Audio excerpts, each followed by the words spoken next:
out of here by Wednesday, the latest, they said. Okay. Just- Just smile. Well, no, I'm happy when they're here, it's just, it's the same conversation every year, why'd you do this, why'd you spend money? So that's it, and then sooner than later, Tobias, Switch and I will be having our FY '21 initial budget meetings, and plug away at that. So that's all I have. Okay, thank you. Jenny, utility, Did you want to talk about the Clayton Energy Conference first? yes, if you wanna bring it up, please. The cities of, we initially went 2 years with Clayton Energy. I think basically just try them out. But after we learned that Humboldt and Garrettson both went for 5 years, and you get a better deal locking in for gas if you can lock in for 5 years versus locking in for 2. And right now, locking in for 5 years is $340 a decatherm, which is a little higher than we locked in a couple of years ago, but nonetheless, the gas was going up. But like I said, the other 2 cities did go 5 years, and you get a better deal buying gas if you can buy a 5-year stretch versus a 2-year stretch. So I just want you to consider extending this contract to 5 because of those 2 things. Yeah, and, you know, we brought Clayton up at the meeting earlier this year, and we voted, or you guys voted for 2 years. That was because Clayton offered 2 years as a trial. They normally do 5. Well, when they met with Humboldt, they signed them up for 5. And when they went to Garrettson, they did the 5. And so, and then since then, Humboldt, Garrettson, and Crooks are now working together. It was not going well before. Anyway, now we're all working together, and Crooks is the point operator of the town border station. And so it makes a lot of sense now to be in 5 years with Clayton, and then he layers in prices as it goes, but in the long haul, this is really a really good deal for our gas company and Garrettson and Humboldt's gas company. He's an expert. He only does municipals. He doesn't do private. So both Humboldt and Garrison signed 5 years? Yes. That's correct. So that'd be a 5-year extension on what we already have, No, or they it'd would be replace adding- the 2-year? It would be the 2 plus 3 more. Okay, You know, it's not what we signed up for plus 5. It would be, we signed up for 2, we adding 3 additional years. And then anything thereafter would be in 5-year increments. Right. And you know, when he goes out for gas, he buys for all of us at once. And it'd be hard for him to buy, well, I'm just gonna buy for Crooks for 2 years, but Humboldt Garrettson for 5. Because the longer stretch you go out, the better deal you get for the heating seasons. So what's, do we need on our end, flags, is that like, Motion. motion Contracts to have to be extend approved, the contract? or 5 switch years? to the 5-year Or switch to contract, the 5 applies to 2-year. Did you make a motion? I can, I guess since I asked. Somebody want to make a motion to change it to a 5-year period instead of a 2-year period with Clayton Energy? so So there's a motion. Second. There's a second. Is there, anybody have any questions on that? Okay, all those in favor? Aye. Opposed, same sign, motion carried. And we talked about the new meter reads, and that's one thing we've looked at and got quotes on. And we thought we could do it over a couple of years, but it has to be one bid. And it'll run about 170,000, and that would be for all the services.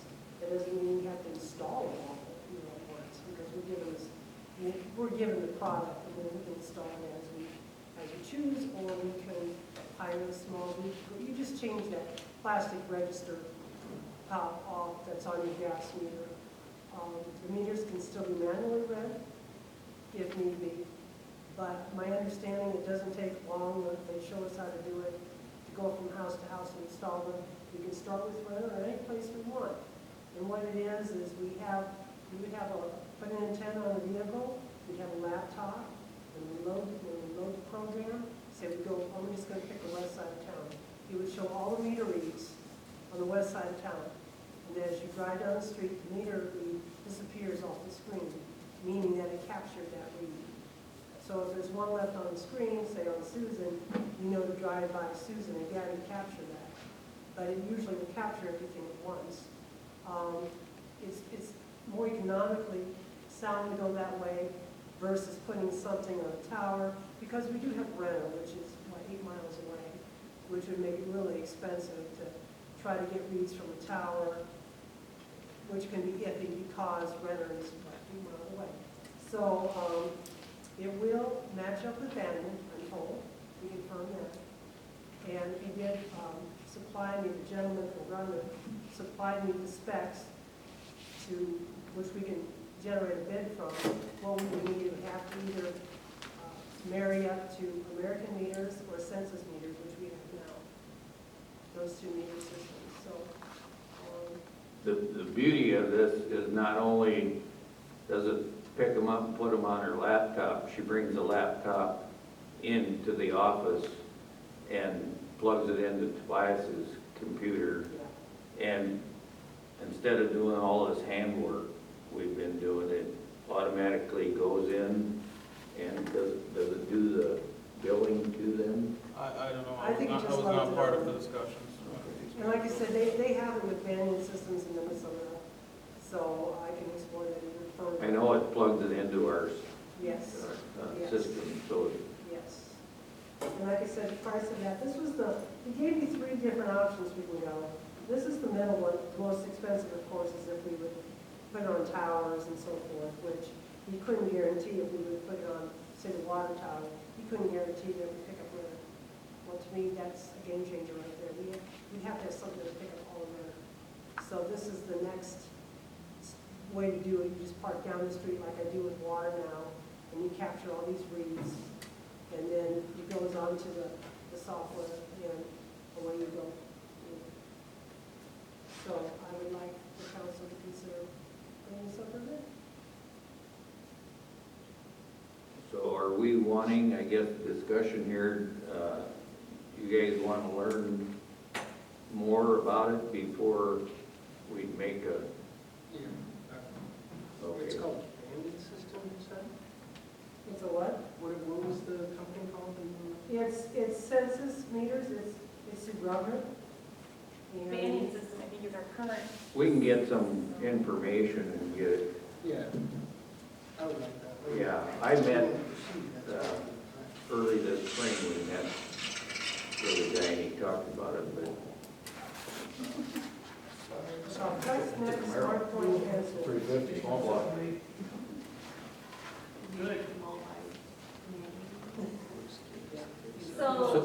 So basically, we could get more information, because the next step, Ginny, would be, right, approving, like bidding it out.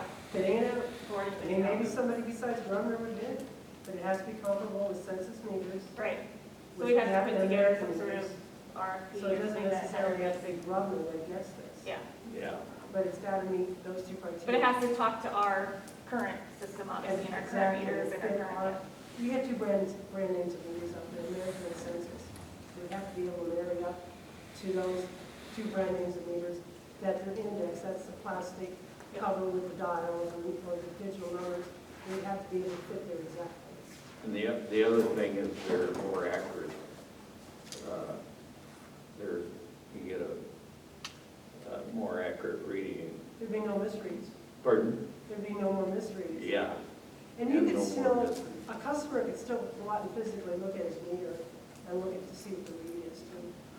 We can do that now, but I mean, so if for chances something would go down, you could still manually go look at that meter and be able to see the read on it. Okay, well, we'll get the information and we can, because it's something we can do in the fall or winter as far as putting it. Well, I think if by the next meeting, we just had, you know, whatever that is, I mean, just an and it shows a little bit more information about it and what it does and how it works, and then we can, We'll get it handed out to you guys. Get Ginny, ask Ginny to please do it. Tobias is plenty busy. Anything else, Ginny, code enforcement? All code enforcement.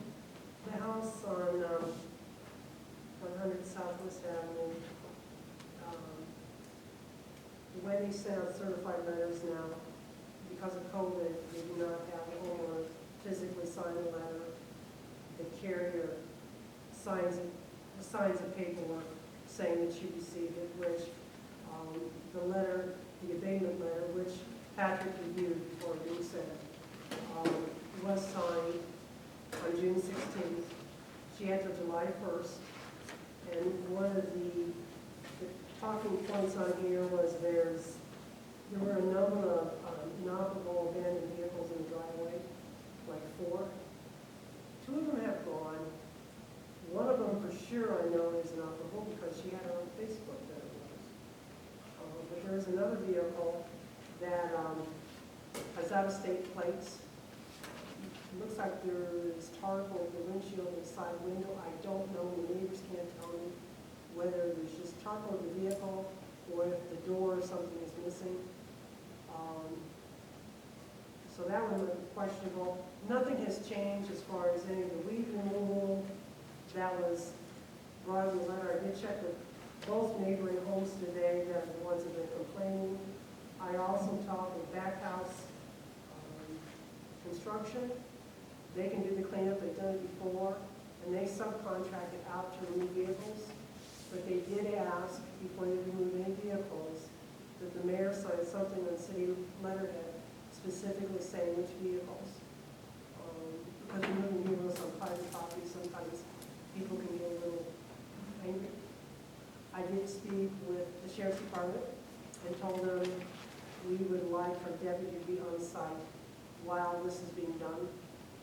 Because of the numerous amount of police calls over there, maybe it's going on, but I think to keep the personnel safe from that house or any city staff that happen to be over there is the way to go.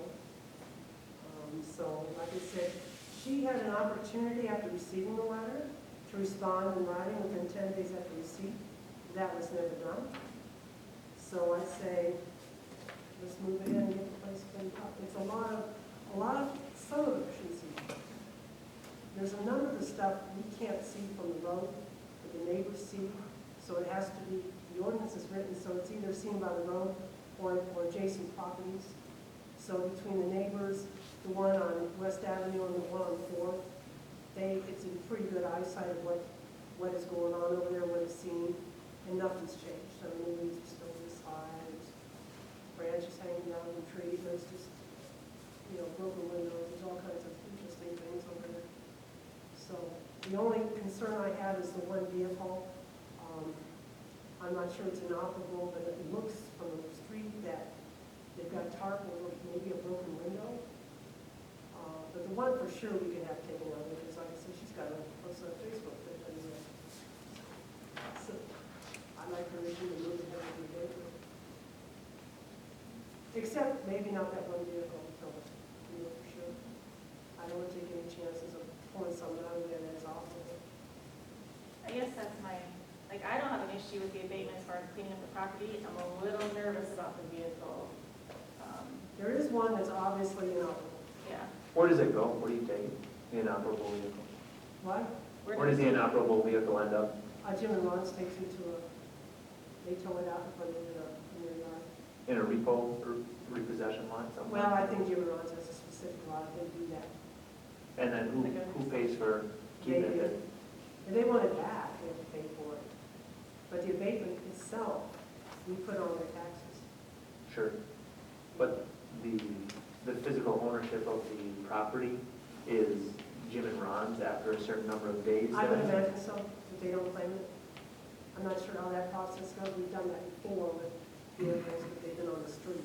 If it lays there long enough, they'll apply for abandoned vehicle title. Oh, okay. They can't sell them without a title either. And is this rental parcel, or is it? Well, she owns it. She owns it. You know which house it is. I'd say move forward. What about the vehicles? I would leave the one. The one that's questionable, I don't wanna take the risk I of wouldn't take removing the the. risk of I that. The agree. one she left on Facebook that she Yeah. has said obviously is not.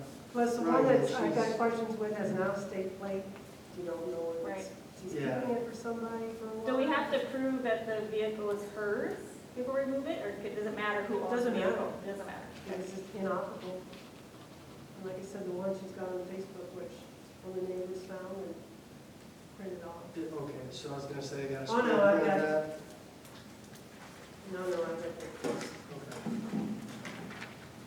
Okay. So, Yeah, let's do a motion on that one. okay, a motion to abate or a motion to, I'll proceed with the abatement or remove the vehicles identified inoperable. okay, is there a motion to proceed with the abatement and remove the inoperable